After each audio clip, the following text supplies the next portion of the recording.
Le couronnement d'un nouveau roi est un événement empreint de solennité et de tradition, marquant un tournant majeur dans l'histoire d'une nation. Aujourd'hui, nous nous tournons vers l'avènement d'un nouveau chapitre royal, alors que Charles III est couronné roi, succédant ainsi à sa défunte mère, Élisabeth II.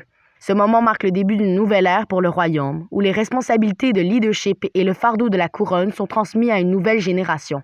À travers ce couronnement, nous découvrons non seulement la symbolique et la grandeur de la monarchie, mais aussi les attentes et les espoirs placés sur les épaules du nouveau roi et sur l'avenir de la nation.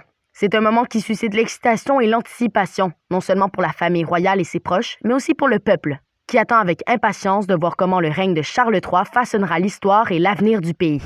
La hiérarchie humaine et animale est très semblable, et c'est ce que nous allons voir dans cette vidéo. Tout d'abord, parlons de la reine des fourmis.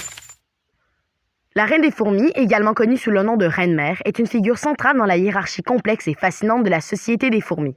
Elle est la fondatrice et la matriarche de la colonie, responsable de la reproduction et de la croissance de la population.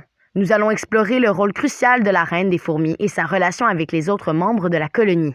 La reine des fourmis est généralement la plus grande et la plus longue parmi les membres de la colonie. Elle possède des glandes spéciales qui lui permettent de produire des phéromones, des substances chimiques utilisées pour communiquer avec les autres fourmis. Ces phéromones jouent un rôle essentiel dans l'organisation de la colonie et le maintien de la hiérarchie. Le principal devoir de la reine des fourmis est de pondre des œufs. Elle peut en produire des milliers, voire des millions au cours de sa vie. Ces œufs donneront naissance à des larves qui se développeront ensuite en ouvrières, en soldats ou même en reines potentielles. La reine régule la composition de la colonie en produisant des phéromones spécifiques qui influencent le développement des larves. Sa Majesté est également nourrie et soignée par les ouvrières. Elles lui apportent constamment de la nourriture et prennent soin de ses besoins. En retour, la reine sécrète des phéromones apaisantes qui contribuent à maintenir l'ordre et la stabilité au sein de la colonie. Ces phéromones servent également de marqueurs territoriaux, signalant aux autres colonies qu'un territoire est déjà occupé. La hiérarchie des fourmis est organisée de manière stricte. En plus de la reine, on trouve des ouvrières, des soldats et parfois d'autres reines potentielles. Les ouvrières constituent la majorité de la population et s'occupent de nombreuses tâches essentielles, telles que la construction du nid, la recherche de nourriture, l'entretien de la colonie et les soins aux larves. Les soldats sont responsables de la défense de la colonie contre les prédateurs et les intrus. La communication est vitale pour la cohésion de la colonie des fourmis. Les phéromones émises par la reine jouent un rôle crucial dans la coordination des activités et l'organisation des tâches. Les ouvrières se guident mutuellement en suivant les traces odorantes laissées par leurs congénères pour trouver de la nourriture ou atteindre un endroit précis. Ces signaux chimiques permettent aux fourmis de communiquer rapidement et efficacement, ce qui renforce leur efficacité collective. Il est important de noter que la reine des fourmis est unique dans son rôle et ses capacités de reproduction. Lorsque la reine devient âgée ou meurt, une ou plusieurs reines potentielles peuvent prendre sa place. Ces reines potentielles, appelées princesses, sont élevées dans des conditions particulières et peuvent s'envoler pour fonder leur propre colonie lors des vols nuptiaux. Bref, la reine des fourmis occupe une position centrale et vitale au sein de la hiérarchie de la colonie des fourmis. Elle assure la reproduction, la régulation de la population et la coordination des activités grâce à ses phéromones. Les fourmis ouvrières et soldats travaillent en harmonie pour soutenir la reine et la colonie dans son ensemble. La complexité de la société des fourmis et la division du travail entre les différents membres de la colonie font de la reine des fourmis une figure fondamentale dans cet écosystème miniature où l'ordre et la collaboration sont les clés du succès. La reine des abeilles.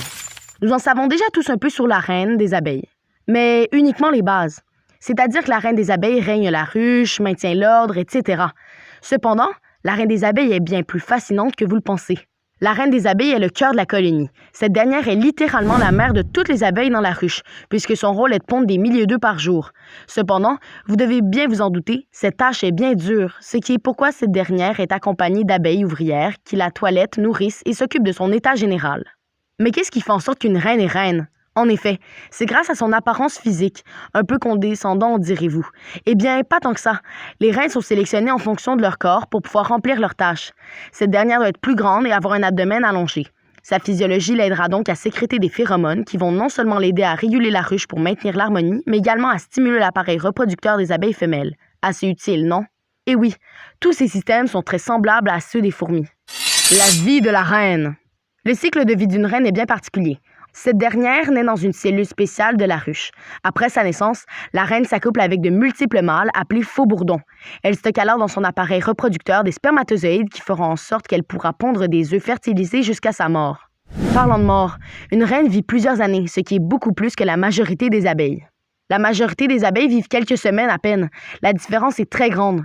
Malgré tout, si les abeilles décident que la reine doit être remplacée, elles la remplaceront. Ils le feront si la reine est trop vieille, trop faible ou pour une raison quelconque, qu'elles ne puissent plus pondre d'œufs. Les abeilles ouvrières vont donc choisir une princesse et l'élever comme une reine. À partir d'un moment dans sa vie, la reine ne peut donc plus remplir son rôle. Les autres membres de la colonie vont la laisser mourir en cessant de la nourrir. Cependant, elles ont maintenant besoin d'une nouvelle reine. Une fois les nouvelles reines potentielles sélectionnées, celles qui sont encore à l'état de larve, c'est un processus fascinant qui s'engendre.